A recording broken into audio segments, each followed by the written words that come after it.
Call is brought to you by CMC Markets, a world-leading online trading platform for CFDs and shares around the globe.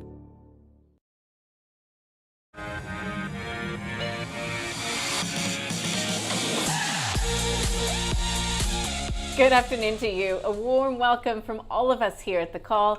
10 stocks picked by you, 2 expert guests, all in the course of an hour for Friday, the 27th of May. I'm Nadine Blaney. Well, we're in for a treat. On today's show, here for the full hour, and sitting beside me, Luke Winchester from Merewether Capital and Claude Walker from A Rich Life. Guys, welcome. How are you doing today? Good, Nadine. Good to be in the studio. And you? Yeah, it's great to be here. I'm not wasting any time because these guys can talk, and they will be talking amongst themselves, I think, for a large part of this program. We will be discussing Ramsay Health, Energy One, Lovisa, Pure Profile, and PTB Group, ticker code PTB. But before we do that, as per usual, let's get to the stock of the day. But we do put a spin on it often on a Friday. And now that the new government has been sworn in, or at least it looks as if the Labour government is heading to a majority, one of our viewers emailed us wanting to know from the experts what their top pick is to benefit after a change of government with Labour in place for the first time in a decade. So we thought, thank you, by the way, for the suggestion. We thought, why not? Let's do it with these guys here with me in studio right now. So yeah, Luke, this time last week we were all, who's going to win? Who are you going to vote for? What's the sausage sizzle going to be like? But we pretty much know the outcome now. Is there a company that you think could really stand to benefit from a change in government? Yeah, look, I've come with a company, but I think Claude and I attacked this from a similar angle, and I think most investors would as well, which is the outcome of that election. It's been said was a mandate on climate change. And so I think that was the big theme I took from the election, that the government and the policies that they will come out from with this election will really drive that decarbonisation. Wait and see what forms that takes, but there's certainly some businesses on the ASX better positioned to take advantage of that. So one that I'll float up, look, I'll clarify, I don't own it. Okay. It actually got raised on the call when Claude and I were on a few weeks ago, called Genus Plus. GNP is the ticker. About 200 mil market cap, so it's a bit smaller for your more conservative investors. And these guys are like a service provider for power and telecoms industry. So they're involved in the construction and maintenance of substations, power lines, and the electrical and the telco grid. Now, maybe viewers are able to go back and listen to the summary that we gave back then. Just have to search on the website under the name or ticker code. Yeah, had a lot of good features of the business you like to look for. Founder-led, recent IPO, but no sell downs from the founder. Bought some more on market. Just a lot of things that you look for. But to bring it back to the election, Claude will probably elaborate a bit further. But I think the explosion that we'll see of renewable energies at a decentralised level to the power grid means that businesses like this could really benefit, constructing the extra substations, power lines, all that you need to make sure that these new smaller scale renewable projects are able to connect to the grid and get power where it needs to be. So, like I said, I don't own it. I think it's an interesting idea. It's one that if you're looking for that sort of election beneficiary, have a bit of a dig into, and all of the other good things that I like about businesses as well.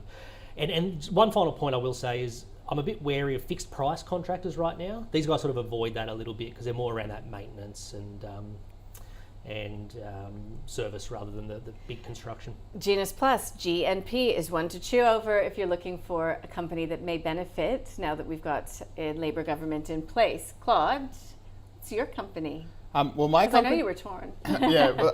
Well, quickly before I get onto my company, I just want to add. Since we last talked about Genus Plus, there was a big $500,000 buy by a director just like last week, and that's a big enough purchase for me to have to say I think that probably is a positive, and so I have to say I'd be more positive on Luke's idea now than I was when it last came up. So my idea. So first of all, we're going to talk about a company that I own and really like and think is well positioned to benefit from this exact theme, which is Energy One.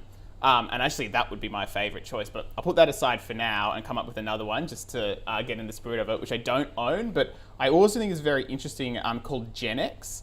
Now, basically, Genex is essentially an infrastructure company that has been building solar plus also this sort of solar storage. Now, they have a battery plan that they're doing, but on top of that, they also have this like long-term project that they've been working with pumped hydro. So essentially, you use the solar energy to pump, water to a higher spot, and then when you need to release that, you can do so. Now, these guys recently, they are very good for that sort of ESG thematic, and as a result, I think that their share price has historically been always quite high relative to what they're actually worth. And in the more recent times, you can see the share prices come down a long way because they've had to raise capital at about 15 cents per share. And the reason they've had to raise capital is because these are super capital intensive projects they're doing. And in fact, one of the only reasons they've managed to get this off the ground is because they've received subsidised debt from the North Australian Infrastructure Fund and the Clean Energy Finance Corporation. And given the continuity and availability of government subsidised low interest debt is sort of so key to what these guys are doing, I have a hunch and would suspect that it's quite likely that under a Labor government, especially when you've got, look, at the moment I think we're at 75 seats for Labor, so if it just does happen that they need one more seat, well, the Teals and the Greens are all in favour of renewable energy. So it's hard to see that we don't have a government that's much more encouraging of renewable energy. So these guys should be a direct beneficiary of that. Now, the flip side of it is I consider this stock quite speculative because even though it does have receipts from customers and revenue, and it should benefit from energy cost inflation, it still just has so much spending to do, and its market cap is like a little bit around 200 million, I think, and it has debt that's almost already double that. So when you have a company that's actual equity value is low compared to its debt, the value of that equity can swing around massively as the enterprise value of the company changes. So very high risk one, but it's got its recent capital raise. It's now got perhaps a more favorable regulatory environment. I would say for a sort of sociological, speculative, and medium-term trade, it might be quite interesting. Just quickly, and I know it might be oversimplifying things, but what would it take for you to buy Genex? That's a tough one. It's sort of outside of my usual wheelhouse. So what I'd be looking for is some kind of, so I've given you the medium trade thesis. Yeah. I'd probably want to find some shorter term catalyst. So I need a sentence where I say, I think if I buy shares now, someone's going to buy them off me at a higher price in 3 months, 6 months, 12 months time. And that's because it's not that kind of high quality business that I'm willing to just buy and be like, all right, I'm going to hold this for the long term and go on the compounding journey, multi-year, multi-bagger, high quality stocks. It's not there yet. I need more catalysts. Interesting. And then same question to you, Genex Plus. So again, you're saying, I don't own it. What would it take for you to be interested in owning it? Here's a good question. Look, for me, it probably just needs a bit of a trading history. It's a recent IPO, and I think there's a lot of things to like about it. And as Claude points out, just meaningful director on market buying in the right space. I think for most investors, we like to see a couple of reporting periods, and if you've got guidance out in the market, you can hit that consistently. So maybe that's probably the main thing, but it's certainly high on my sort of research list to really dig into and have a look at for sure. Good. All right, guys, thanks for that. Let's get to the companies that have been nominated by our viewers. If you've written in, I hope yours is on the list. If not, don't be shy to send us another email about another company either. It's the call at ausbiz.com.au. Let's get to it. For Liv, Ramsay Healthcare, RHC is the ticker code. She says, look, I know there's a takeover bid, but any thoughts on Ramsay and maybe an alternative in the space, because healthcare is an area I'd like to be invested in. Claude, I'll start with you on Ramsay Healthcare. Right. Well, actually, this is one that I own some shares in at the moment. Essentially, as people that sort of read my website would know, the core strategy I have is long-term, high-quality growth stocks. But obviously, with the interest rates rising, it's been an unfavourable environment for the last 6 months. And indeed, I would say that unfavourable environment for those kind of businesses, or at least their stock prices rather, is going to persist for at least probably another 6 months. So as a result, I've been doing much more special situations. And that includes these sort of takeover arbitrages. So Ramsay has a bid for it at $88 a share, and the current share price is $77, $78 per share. So the basic theory is if you believe that the takeover will go ahead, as I have done, I buy some shares at a bit under $80 and then just sort of sit there, and I'm not going to get some massive life-changing win out of it. But when I've got a lot of cash sitting on the sidelines, which I do at the moment, I've just got my cash pile waiting for I want to see, bankruptcies and funds closing down and all of the real signs that the market is truly in distress before I start deploying really aggressively. And I'll just deploy my cash as I go. In the meantime, these kind of things are a great way to get a better return than just sitting it in the bank on 2%, 1%, whatever. And so with Ramsay in particular, you have to think about what are the risks and opportunities for this actually going through. Now, I think one key aspect of it is that the price that the takeover is pitched at is sort of in line with comparable healthcare businesses, right? So it's not a crazy high price that implies, say with Appen, this $9.50 a share is really high for a labour hire company. It implies that they think it's not a labour hire company. But this seems to be priced appropriately. Maybe we're talking about Appen and that bid that was made for it. Maybe they realized and then the they course of a withdrew day it the next day. Yeah, right. So, but I don't think that's going to happen with Ramsay because the price seems about right for what is a high quality company that has grown over many years and is in a defensive industry of healthcare. And on top of that, you have a situation where basically the major risks, as I understand it, are in the various areas that Ramsay operates for, France, Australia, and other places. There could be some competition concerns, so the regulators might withhold their approval of the takeover, and that might probably explain the fact that the share price is trading well below the takeover price. But then the thing that makes me want to actually buy it is because if you have a difficulty with the regulator saying, no, there's competition concerns, sometimes you could solve that by just agreeing to divest a small part of the business just to keep the regional competition strong or something like that. So I would see that as, that could be a barrier and it could make the deal fall over, but also it might be something that the company can solve and work with, and then you still get the takeover. So that's why for me, this is a reasonable, and it's not the only takeover arbitrage I'm doing at the moment, right? The idea is I think that on average, I can pick the ones that will actually go through or have a higher chance of going through. I'm definitely not buying Appen or EML or any of these kind of crazy ones. So this is a good quality company. And finally, we've got a situation where you've got this backlog of elective surgeries, which should benefit Ramsay. So that's another reason for the takeover to go ahead. So I'm calling it a buy. Yeah. Would you agree with that thesis, Luke? I probably didn't think about it from a buy, hold, sell point of view, given the takeover bid. But if you're someone who is wanting to play an arbitrage, I don't mind it. To Claude's points, it's a private equity buyer, not a trade buyer. So it probably does de-risk the competition issues, given you're not combining, regional hospital businesses in there. It's just, switching the ownership to a private equity. I think there's a very logical rationale for them to try and take Ramsay off the public market. As Claude points out, the earnings uncertainty you've had since COVID does really look to maybe be starting to play itself out now. But that's not being reflected in the market price. We saw the chart there. It's sort of unchanged since COVID. So if that pent-up, I don't want to call it demand because it's hospitals, but if that pent-up elective surgery does come through, then that should be reflected in the share price, which is not. So that's where private equity comes in and sort of is the more rational, longer-term money. I found it interesting just looking at the chart more than the business. It initially went to $84 when the first bid was announced. That's your normal sort of takeover premium, that's sort of 4 or 5% just for the smaller risks you face. It's come off a little bit, which maybe, I don't know whether that's just the market sell-off we've had. There was a third quarter update which was okay, it wasn't great. So I'm not sure whether the market's maybe thinking now there's a bit of a risk that A, it doesn't come through, or B, what I think is probably more likely, KKR come back with maybe a bit of a lowered bid. Maybe they lower that to 84 or something like that, just on that week of result. Citing market volatility. Citing market volatility, exactly. The market's probably off 10% since they lobbed that bid.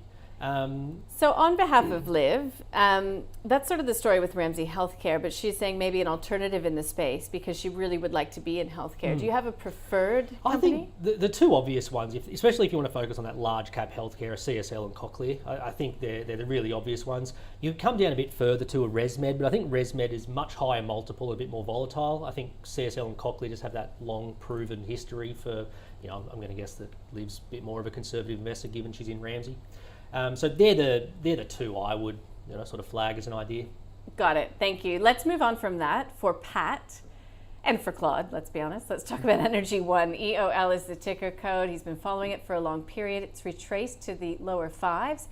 More of a risk-seeking investor, and understand that illiquidity can be an issue, but he likes the business, strong margins, continued acquisition. So is this an appropriate price to start building a position, or worthwhile waiting, I suppose, again, in this volatile environment? So what do you think, Claude?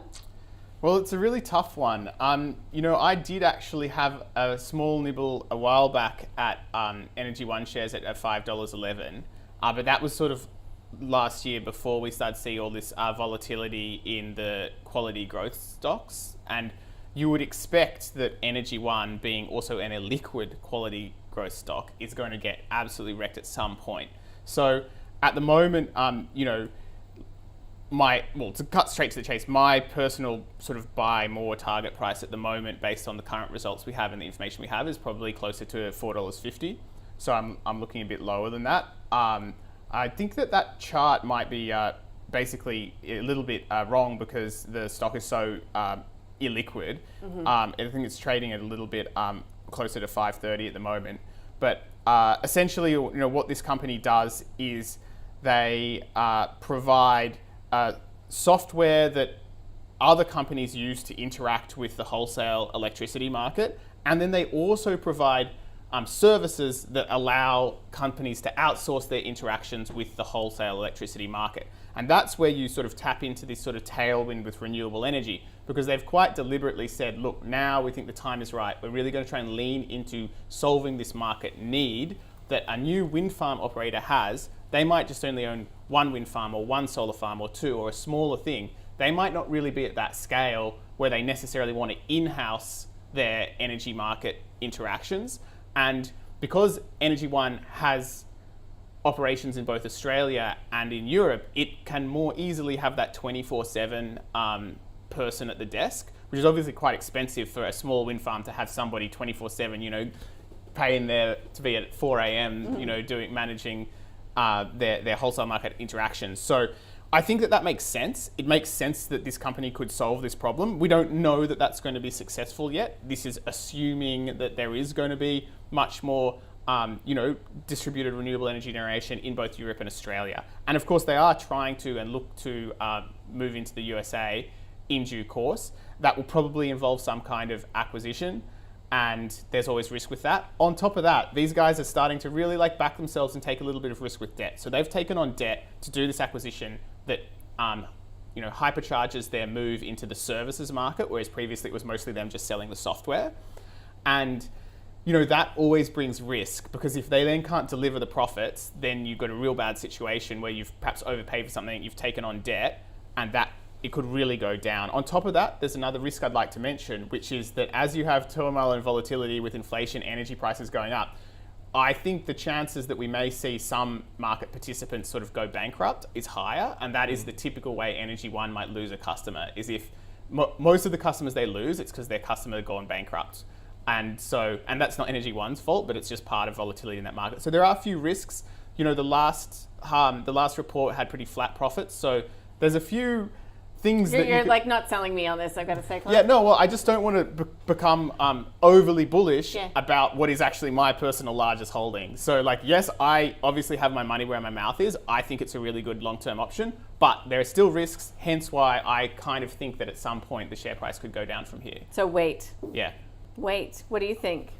I agree with that sentiment. I think the last result, as Claude said, it was a bit flat after some good steady years, and they've come out and flagged that it'll probably be 2, maybe 3 years before you probably start to see a normalisation of this expansion they're going on into new segments and geographies. But I really like this business. I don't own it with Merewether Capital, but have owned it in the past. These guys went from single-digit market share in Australia to about 50% completely organically. They then made the decision to go overseas and decided to acquire rather than go organically. And again, I think they've done pretty well in the UK and Europe, in particular the UK. So I back them. I agree with Claude. I think that's why it's so hard to buy shares. Sorry to interrupt, yeah, Luke, but that's why the share price has gone up, because there are people like me that are like, oh yeah, I could see some problems maybe, but I'm not selling. No. And I think there's a lot of people like that. And there's a lot of people on the sidelines who, if you see a 10-15% pullback, they've been sitting there for 2-3 years waiting to buy this stock. And Exactly. and You've got to jump on it when it does drop. Well, I'm going to be jumping on it if it does drop you're down in to a competition track. with Luke and perhaps but Pat's Claude, got the point. Like, if Pat understands his risk tolerance as an investor, and he's a private investor, and for a stock that it's difficult for institutions to buy, but if you're an investor who wants to pick up 20 grand as a parcel, you can do that. So I think it's a good one for Pat to look at. I agree, I think Claude outlined it perfectly. He knows it obviously very well. But I was just going to say, I agree with your point that normally if I see a software business with a services or a consulting segment, it's usually a lower quality business, and if you see that's where the growth's coming from, you'd rather see the growth in that recurring software. I actually think these guys have come out and given a very rational and a very credible argument as to why the services segment will work well for them. And I think Claude outlined it very well. And I'll go back to what I was saying about Genus Plus. The decentralisation of this grid means you go from having large, coal-fired plants being completely your energy generation to these, a region might have a dozen smaller renewable projects, each that require the same software, but just at a much lower scale, and that's where these guys come in. So if you were Pat, you'd wait for a pullback. You'd wait for these markets to fall back further, explode, implode. But I think it makes sense to follow the company and understand it. So I write about it quite a lot on a Rich Life website, just because I think it's a great one to follow. And if you just follow these high quality businesses, it increases the chance that you will spot it when there is a great opportunity to buy. Got it. Thanks, guys. So Luke, I'm going to put you down as a hold, but watch list. All right, Lovisa for Jamie. No context here, so let's get right to it. Look, we know what they sell. It's in the retail space. We had some retail data coming through today, a little bit softer than some expectations, but the volumes, it seems as if we're still willing to spend, even as we talk about rising prices. And I wonder, in these periods, Luke, if buying yourself a cheap set of earrings, even if you can't afford other things, might be a little pick-me-up as well. Well, I mean, you look at their latest trading updates and they haven't been hit like some other retailers, so there might be something to that theory. I was late coming to the Lovisa story, and the way I've consoled myself with that is because I'm not their target market. So I sort of, for a long time, thought this was just a fad product and you've got a few stores in Australia, but where do you really go? I actually did come around to it a few years ago, and it was more accepting that, okay, I'm not their target market, I'll never understand the brand, but if you just take a step back and look at the economics of this business, you combine three very powerful things for a retailer, which is very high gross margins, a very high inventory turnover rate, and a very low store footprint. And when you combine those three things, like, it's almost the perfect recipe for a retailer. It's completely a US growth story now. You look at they did a presentation, I think, to Macquarie conference a few weeks ago. They've opened up a handful of stores in most regions, UK, France, Germany. They opened 38 in the US, FY22 year to date. So it's clearly the growth is all in the US. You look at just a rough population between Australia and the US, they could have 1,000, maybe 1,500 stores in the US from 100 today. That's the bullish, and that's where the share price has been in the past. It's sort of come off a little bit. I would probably temper that a little bit just to say that I think Lovisa has done very well in Australia. It's got 150 stores in Australia. If you look at the UK, France, Germany, some of the other larger countries around the world, they've sort of tapered off. The UK actually closed stores this year. I think France had 6 open. Germany only had 3. Yeah. So I'd sort of hesitate to say, guns blazing, let's just lock in 1,000 stores in the US over the next 5 years. But as long as that momentum is there, and I think you've got very good operators who won't just throw cash at it for the sake of it. They're obviously very careful about how they expand. So I can make a case for, in 5 years' time, if they do have, let's say, 1,000 stores in the US, this is cheap today. Like, share price is down close to 27% year to date. But that's arguably good compared to a lot of retailers. Yeah, so that's the thing. So is it a buy? It's like 80%. Is it a buy, or do you wait again? It goes back to my point. I think it's really hard to say because so much of it's baked on that future growth. And I think right now it looks like it is steadily on that track and it's coming through. I hate, I'd love to sit here be definitive with you, Nadine, but I actually think it's a genuine hold in the sense of I just need to see that US probably another half or two. It just feels like, I think they said they're in 20-something states. And we know, like you see retailers in the US, it's so regional based that like if you can start to crack the different regions, then it's almost sky's the limit. So that sounds like they're really close to it. I'd just love to see them get there, but it's not excessively expensive for if they can crack that US market. Okay, Claude, do you agree with your mate here or disagree? I slightly disagree. I won't take a lot of time on this one because he's covered it so well. Look, I would just say that I think this is the kind of company you want to buy for the dividend yield. Because ultimately, everything Luke said is true, but he just left out one thing, which is that one day somebody else can just start a business called Lovisa 2, and that will reduce the margins they can achieve. And that hasn't happened yet, and fair enough, and good on them, and long may it last. But if somebody really starts to bring it to them, matching them in the exact same category, then it loses some of those advantages as a retailer. And so I say buy it for the dividend yield. Dividend yield, trailing dividend yield, about 2.4% right now, probably too low for me. So I'd be a bit more closer to the sell, basically. Of course, if you're a long-term oriented shareholder who loves to just buy and hold, then you could hold. Well, I know this guy isn't really your sort of area of expertise, but there is a store that's very comparable to Lovisa called Claire's. It's not listed, but it does the same thing. But I always go into a Lovisa. I don't know why. And they've done both of my child's ear piercings. So, everybody gets their preference. So there you go. See, but if I'm guessing a fair few people don't know that either. So if there is more competition coming, I'd say that's a slight negative. I think Claire's was there beforehand. I find Lovisa, like just from the outside, like as we just said, it's not our thing. In their presentation, they bring 100 new products to market every fortnight. To me, that boggles my mind. Go have a look around and also see how much gets discounted at the end. It's on my list to buy in a recession. Like, I can't believe how hard that got hit in, maybe not in a recession, but in a market crash. Because I feel like it will be very resilient and rebound. Okay, that's Lovisa. Let's move on, guys. Pure Profile for Kit. Turnaround story continues after a poor historical performance. In his view, revenue is already more than last financial year in the first 3 quarters of this year, aiming approximately 40% growth. EBITDA on track for over $4 million this year, taking a bit of an FX hit in the last quarter. So what are your thoughts on this one, Luke? Pure Profile. This is one that I own with Merewether Capital. Not a huge position, just a smaller one. Kit obviously knows it well. It's a turnaround story. It's in that sort of personalised marketing space. So they have consumers complete surveys and build out profiles. That's in the name. It's growing very strongly and growing strongly overseas as well, particularly UK and Europe. Profitable growth. Now, I will note their preferred measure is EBITDA, which normally I'm not totally opposed to, but in this case they exclude some share-based payments. In FY22, that's pretty substantial. They gave the CEO and the CFO a decent compensation package. I guess hope more than anything that was a bit of a one-off because they've come in, turned the business around. It helps give them some alignment to the business sort of up front, I guess, and also just incentivises them now to stay. So hopefully we see that normalise and EBITDA becomes a better measure moving forward. It trades about 14 times. Again, I'm excluding those share-based payments, which grant me that. Which not too bad for the growth you're getting. It's from where this business has come from.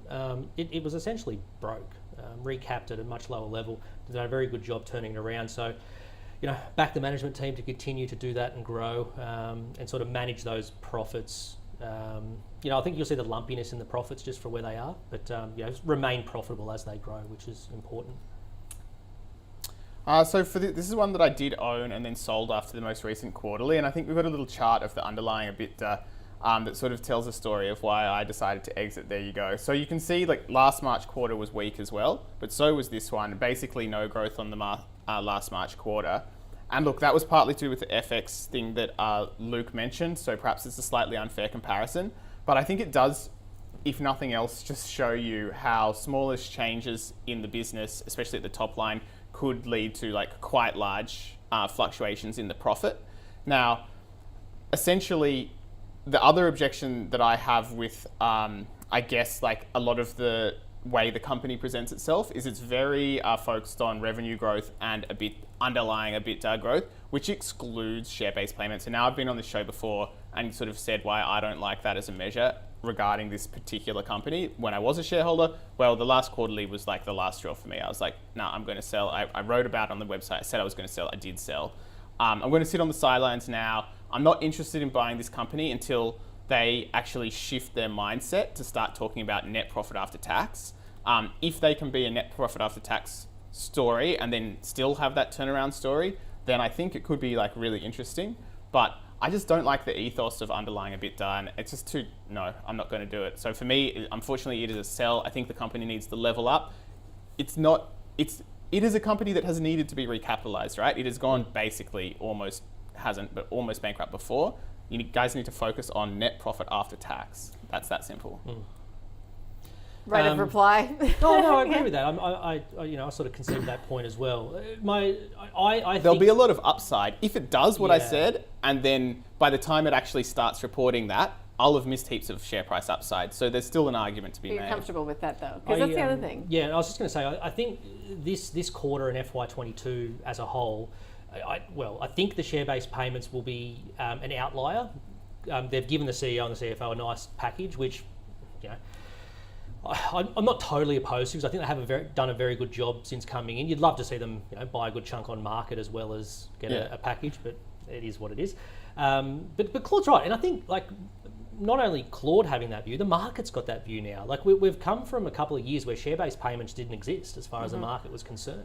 And now all of a sudden, well, not all of a sudden, we know the reasons why, but the market's suddenly saying, well, no, these are real expenses to your business, and you can't exclude them from your reporting or the way you think about your business. So it's a very fair criticism.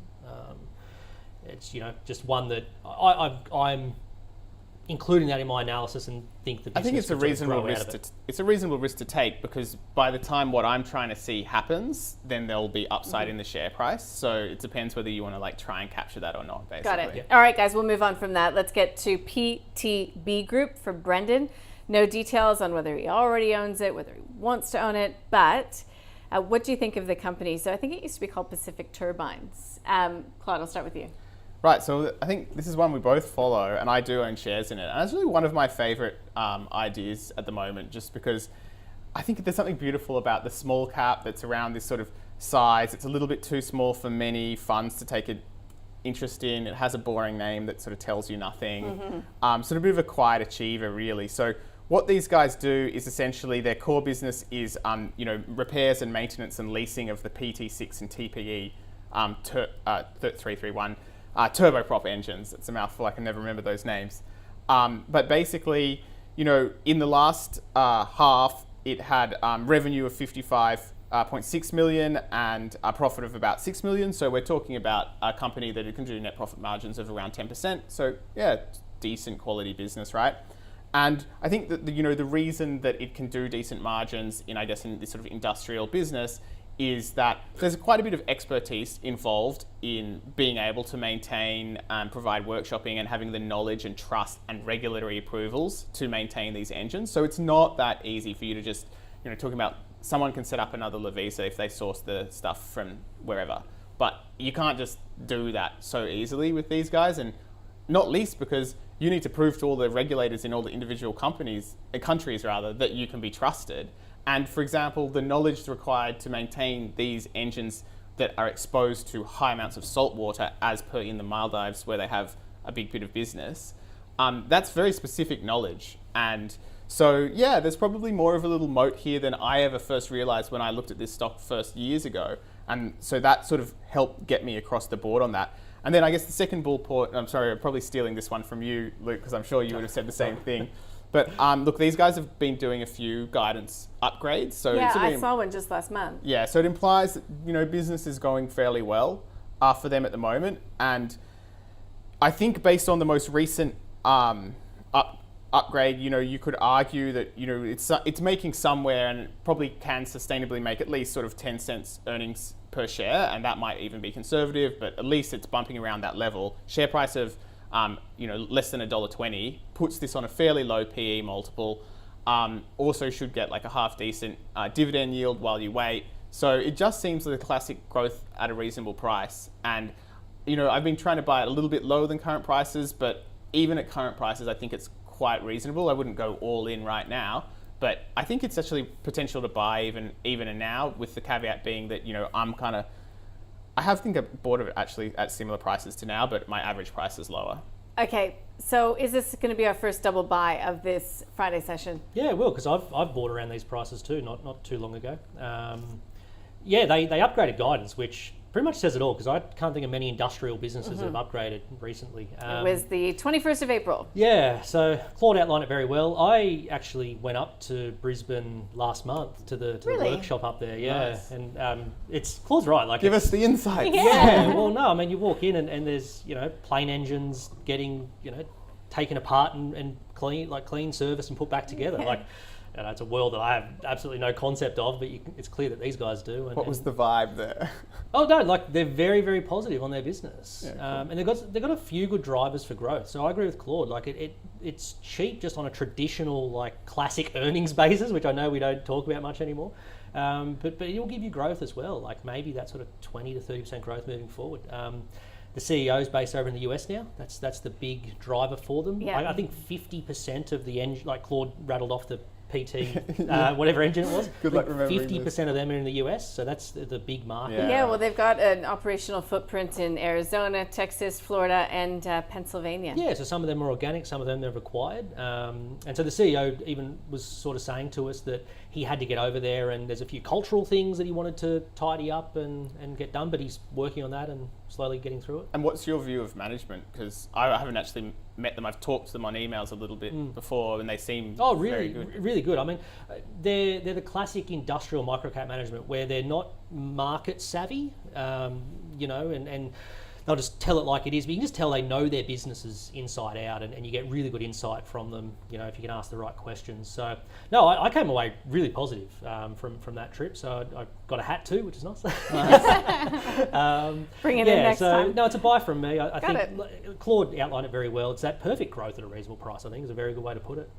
Perfect growth, reasonable price. We like it. All right, you guys take a bit of a break. I'll run us through what we've learned so far today. And the stock of the day was an idea given the change in government. And Genis Plus, GNP, is Luke's. Look, he doesn't own it. He would like more trading history. But given there's a mandate on climate change, this is one way that we could play it, essentially, see some upside there. The one that Claude really wanted to pick was Energy One, but he came through with GNX. He doesn't own it again. It's specky. It's got to spend up to achieve its goals, but it's one that you could watch given the change in general environment towards what's happening here on an energy front. Ramsay Healthcare, first on the list for Live. It's a buy from my guest, Claude Walker from A Rich Life. He's doing so for the takeover arbitrage. If you're looking for a bellwether healthcare stock, Luke says go for CSL or Cochlear. Energy One, look, Luke really likes this one. Obviously, it's his biggest holding, but he says wait, keep an eye on it, but you might be able to get it cheaper. Also very illiquid. And Luke says it's just a classic hold. The last result was pretty flat, but again, keep your eye on it. Lovisa, both gents think that, look, the company's done very well executing. Luke wants a little bit more proof in the pudding when it comes to this US rollout, so it's a hold for him. And Claude says, look, if anything, it's a buy for the dividend yield. Is it a buy now, Lovisa? No, not for me. No. He wouldn't be buying it himself. Yeah. Okay, so now let's get to Pure Profile. It is a sell for Claude. This is where we get a real differing of opinion because he just was really disappointed with its quarterly. You need to look for the net profit line.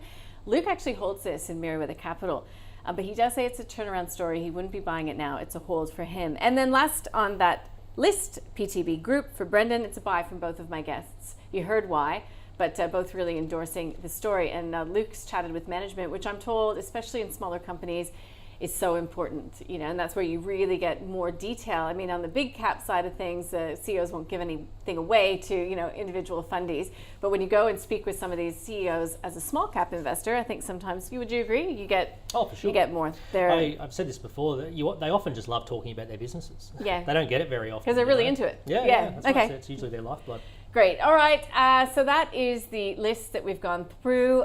Look, we are tracking the High Conviction Fund, as you know, picked by the Investment Committee, which meets next week again. So let's check in at where we are for this portfolio. We've got Tabcorp, Domino's, Ardent Leisure, Tyro. we did shift the original allocations and cash holding size. So we'll see what comes from this meeting next week, but I do know that PTB Group will be put to them. So far, the fund is down 4.5% on a cumulative return basis since its inception on March the 1st. If you would like us to cover a stock to put it to the investment committee, if it makes it through this first filter, you can do so by emailing us at the call, or you can also tweet to us at ausbiz TV.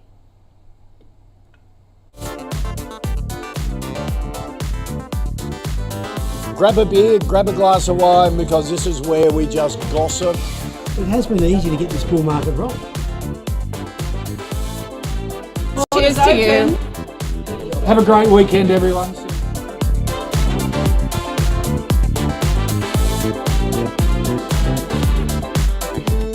The Last Call is brought to you by Australian Vintage Wines. Invest in the home of Australia's premium wine brands. We're back, and next up, Little Green Pharma, followed by News Corp, Kit McGrath, Alcidion, and Mader, MAD. So let's get right to it. For Jeff, he's saying, "Could I trouble you?" Yes, you can, for your thoughts on the two most frustrating stocks he owns. He bought News Corp and Little Green Pharma repeatedly over the past 12 to 18 months, each time off the back of what he thought were pretty good announcements. But prices have kept falling, down around 40% is his losses. So he's wondering if he's misunderstanding something fundamental about both of those companies. So we'll go through them one by one. Let's start with Little Green Pharma. So LGP Luke. So the pot stocks, I feel as if they've never really lived up in terms of share price performance to the fanfare in which they came to market. Yeah, that was actually one of my comments here. I haven't really looked at the space, I must admit, since, what was that, 2017, 2018, the massive boom. It was even obvious back then. It was always going to be a commodity product, relatively easy to produce, and so businesses were always going to really struggle to carve out niches for themselves. It's also a victim of the current market. I mean, I went and had a look at the last update, like big operating losses, like lost $9 million in the last quarter. Still got a bit of cash in the bank, 20 mil from memory. But those sorts of businesses have just been taken out the back and shot. So look, Jeff, I think his name was, got an interesting portfolio with these two. They're very right on the opposite side of the spectrum. Yeah. For me, LGP's a pretty easy sell. I think, it's not obviously not the right environment, but even from that point of view, like, I just don't think it's an industry or a business that you could look at 5 years from now and say, this is how they're going to carve out a strong niche for themselves with solid little profit margins and what it may be. It will just always be heavy competition, very capital intensive. So that's a sell for LGP. I guess one thing, Claude, that you must take into consideration is that your original thesis can be wrong. And so you can pull the plug, or you should pull the plug potentially on these companies that, you've got wrong.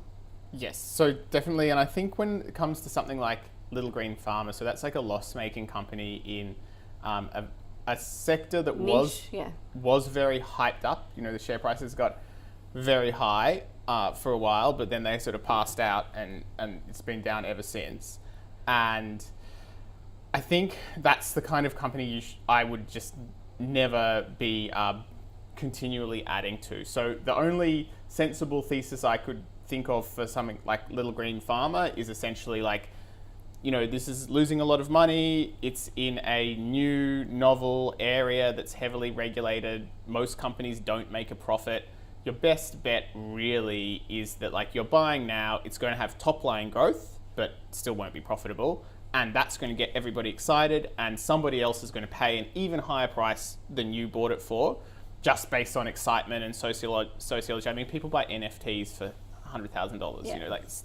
It's not, you can make money selling to, the proverbial greater fool.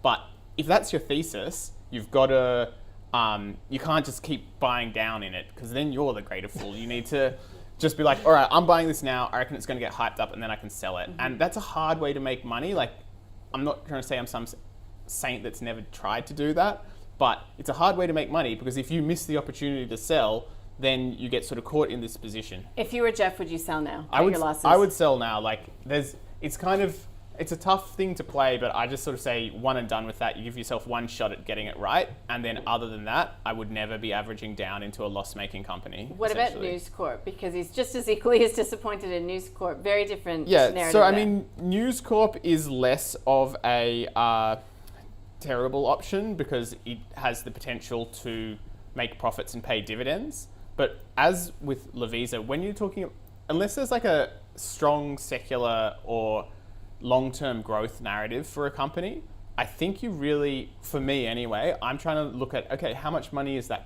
company going to pay me? So that's where I'm going to be looking at the dividend yield and not the earnings.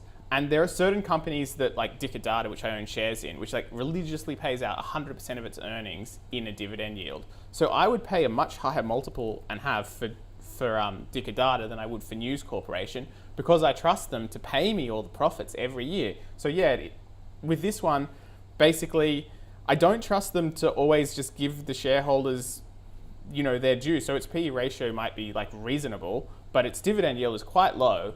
And so I would just sell it because I don't have a thesis. Like long term, this is not a great secular growth stock in my view. It has a lot of good assets, but it has some assets that aren't so good and probably losing relevancy. So I would leave it and I would sell it as well, but it's not so bad. Luke, quickly on News Corp? Yeah, look, I agree with all that.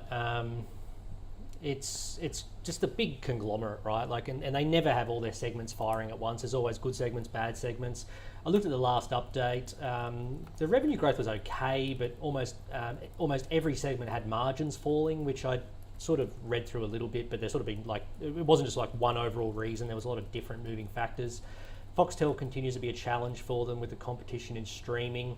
My biggest comment on News Corp is you see people talk about all the time as a sum of the parts breakup. I mean, this is a empire building conglomerate, like family run. I can't see them ever breaking it up for shareholder value. I think it's much more, it serves a greater purpose as a conglomerate than just for shareholder value. So look, I'd probably hold it, to be honest. Okay. Like if you own it, for whatever reason you own it, I don't think that thesis is broken. It's just not my sort of stock, to be honest. Look, let's move on to Kit McGraw Education because that takes care of number 6 and 7. So this is for Albert, no context, KME. Luke. So this is my sort of stock. I own it. I picked it when we gave I think they were called the Christmas crackers at the back end of last year for 2022. So that was my pick. I'll keep this pretty brief, and Albert, who wrote it in, jump on to merewethercapital.com.au. I've actually got a write-up on Kit McGraw, which pretty much outlines everything I would say here today. But for the sake of time, I'll keep it brief. I just think there's a lot of ways for this business to win over the next couple of years, and the valuation you're paying today, I think, is pretty downside protected, pretty reasonable. So still a buy from me around this dollar share price for sure. Okay, and would you be buying Kit McGraw today? It is $1, on the dot. I think I actually have paid around current prices. I think sort of 90 cents to $1 range is the time where I sort of consider this a buy right now. I do own shares in it. I probably would buy it around $1, just a little bit though. It's a small cap company. It's a little company. It's a liquid company. Look, basically, you may be aware of the tutor network, which is in Australia. Yep. You may not be aware that it also has the similar tutoring network in the UK. It's also entering the US through Tutorfly, which is sort of a different business model that is gotten into schools, I think, in Arizona. And so it's basically, it's a tutoring business, but it's more like, I think that schools in Arizona are trying to use private tutors to catch up kids who have fallen behind in the pandemic. So that is a sort of short-term thing that could be an upside, but I don't think that can kill the company, for example, if it doesn't work out. And meantime, the longer-term story here is Storm, the current CEO, is the son of the founders. He has put it more to a revenue share organization rather than a flat franchise fee. So it is franchises still, and that has aligned the group better. And then he's also being the buyer for those franchisees who want to sell, as some of them do as they retire. And then he's trying to make it a store-owned network as well. And that store-owned network is key to it because that has dampened profits as they built that up. But it's getting to the point where he sort of says now it's starting to be a bit positive. In the next couple of years, that should stop being a drag on profits, and then we should see profits go up quite strongly. Yep. You agree? That was Okay, that's a correct, double buy. Next on the list is Alcidion ALC. This is for Casey. She says, tech dive, is it time to buy? It's biotech, right? And biotechs do not perform. It's more software. Is it more soft? tech, Yeah, again. Yeah, I've actually spoken with the CEO. Apologies. They use the data to help improve outcomes in hospital settings and situations, but it does get lumped in with biotechs. Yeah, and sure. to the point, it does get sold off. Well, when it's we see healthcare these- tech, that's yeah, for certain. Yeah, and it does get sold off when we start to see these tech names getting sold off, as we do with biotechs as well. So it sounds like you know the company well. Yeah, yes, I and do. you like it. Yeah, so I always write about this one because it's in my favorite little intersection of healthcare and tech. Yep. And it has, you know, done a lot to grow its business both organically and through acquisition over the years.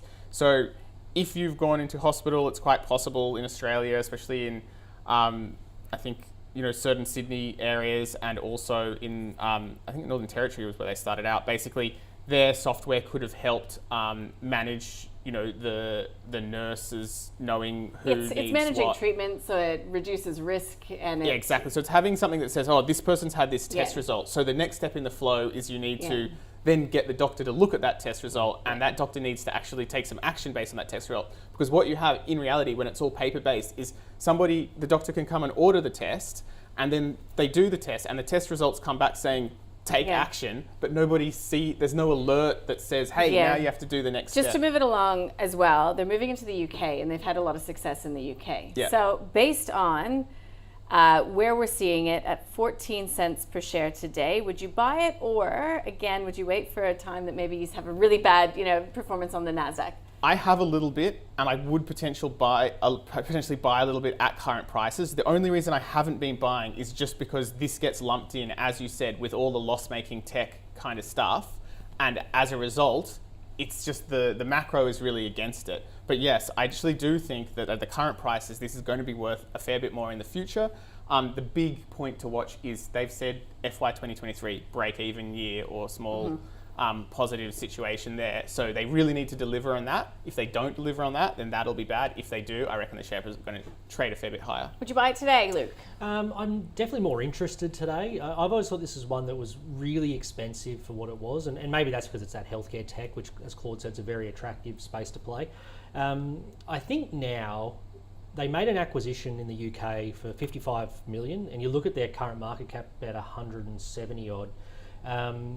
I think they paid a lot for that acquisition, and it's a very strategic acquisition. If you look at the financials alone, you'd say they well and truly overpaid. Yeah. So I just need to see them really start to drive those synergies. Now, the easy argument is they acquired 18 NHS customers over in the UK, which they didn't have products with originally. So that gives them a foot in the door to go to these other health trusts and try and upsell their other modules. So I can see the logic. I've never spoken to her one-on-one, but I've seen Kate Quirk, I think her name is, present a few times. I think she has a very good understanding of what she wants to do with this business. I just need to see a little bit more execution. That break-even is probably a big one as well, because it has run at a loss for a while. But it's one, 40 to 14 cents in that, as Claude says, it's such a lucrative place to play, such sticky software. It's one you have to keep an eye on at these levels for sure. Yeah, I think it was definitely too expensive, and I've probably paid too high a price for this in the past, but I'm definitely not giving up on it yet. All right, and respect for the CEO, Kate Quirk. Yeah, look, Yeah. you have to look at the long-term history since she took over. This was really struggling when she took over. She's delivered on a lot. She's made cogent acquisitions. If she left, I would probably be a bit worried. Cool, got it. All right, guys, last on the list is Matter Group, MAD. This is for Niall. Again, no context. Hit me, Luke. So these guys are like mechanics for big trucks, very exposed to the resources cycle. So I think it's, Isn't it also founder-led? Founder-led, I think Made is the last name. Yeah. What was I going to say? You jumped in. I'm sorry. We'll talk about the ESG election thematics before. If that's your style of investing, of you see a thematic and you want an exposure, I'd actually look at these guys if you want that sort of resources exposure. Your traditional mining services, talking about them before, your fixed cost contractors and construction businesses, I wouldn't touch them. They're we're just seeing these downgrades from these input cost pressures on these large fixed price contracts. It's not a place to be. These guys are very much that service maintenance. They've got some guidance out in the market. It's not cheap, about 19 times earnings, and I fear that you're probably paying an elevated multiple on some elevated earnings. But there's a lot of things to like about it. They've got some good structural growth, trying to go into the US and Canada. You've got the founder-led business. I think they run it very conservatively. From the outside looking in, it looks like they've got a very good culture built up within that business, which is always what you want to see for a services business. It's probably a touch too expensive for me to say buy. Just on that 19 times earnings, if I could get that at maybe 14 or 15, I'd be really interested. But otherwise, if you're there, I'd continue to hold it for sure. It's definitely not a bad business. And I looked at their last presentation from where they've come in a very short period of time, like 4 or 5 years. They've done a really good job. So, very interesting one if you're after that more resources thematic. Recently stuck with its guidance. It looks like it'll be delivering a forecast net profit after tax of $24 million. Yeah, so I reckon this one is definitely one for the watch list. Now, there's a couple of reasons why I find it really interesting. So first of all, and this is the key one, it is more in maintenance rather than the setup of a mine. So that's just music to my ears, because a lot of the mining services companies have these like really big roller coasters based on whether there are new mines or not. So these guys are maintenance. That also means that they more just need repair tools and Toyota Hiluxes rather than all of this super expensive like digger equipment or drills or whatever it is. So that I like it. Less capital intensive, that's good. Maintenance also becomes more important in an inflationary environment where the cost of replacing the whatever it is goes up. You want to make it last as long as possible. So there's a few things that I think maybe definitely justify why this should trade at a premium to other mining services companies. Definitely one for the watch list. I would call it a hold right now. Similar thoughts as Luke on the price. Having said that, also the long-term history of this, how it's grown quite organically for very many years, makes me think that it is quite possible the founder is really someone to watch and maybe someone to back. Okay. Guys, thank you. Let me just run us through what we've learned. Unfortunately, Jeff, it looks like you've got yourself in a bit of a pickle with Little Green Pharma, but both of my guests are saying you should sell, cut your losses. Luke calls News Corp less terrible of the two, which is not a ringing endorsement, and he would sell it as well. Luke says, look, hold News Corp. There could be something in it still for you. When it comes to Kit McGraw, both of these guys own it. Both of them would buy it today. So it's a buy from both, but Claude just says buy a little bit at a time. There's no need to go in whole hog. Alcidion, again, Claude really likes this one. He owns it. He would buy it at current prices. I think that Luke's a bit concerned that it's overpaid for a recent acquisition. He's probably going to wait, potentially for any sort of a more significant pullback, which you could get because, as we mentioned, exposed to that sort of tech thematic and biotechs for the record. Anyways, Matter Group, however you say it, is a hold from both of my guests, and you just heard why. Well, what a pleasure to have you both in studio. Claude Walker from A Rich Life, Luke Winchester from Merewether Capital. Welcome back anytime, as you know, and we look forward to doing it again. Thanks for having me. For you out there, any stocks you'd like covered, I've said it already. The call at ausbiz.com.au. Remember, this is just information only. It's not advice specific to your own financial circumstances. So please do your own research and get advice if necessary. All right, coming up on the small caps, Galileo Mining. It's one that many people have been asking about. Brad Underwood is joining us. The company was mentioned on the call just a bit earlier this month. Actually, it was you, Luke Winchester. Yeah, you were with Henry Jennings, who covered the stock. So I think it's like 10 bagged in 2 weeks. Yeah. So we'll try to get to the bottom of it. You might want to stick around and watch or listen.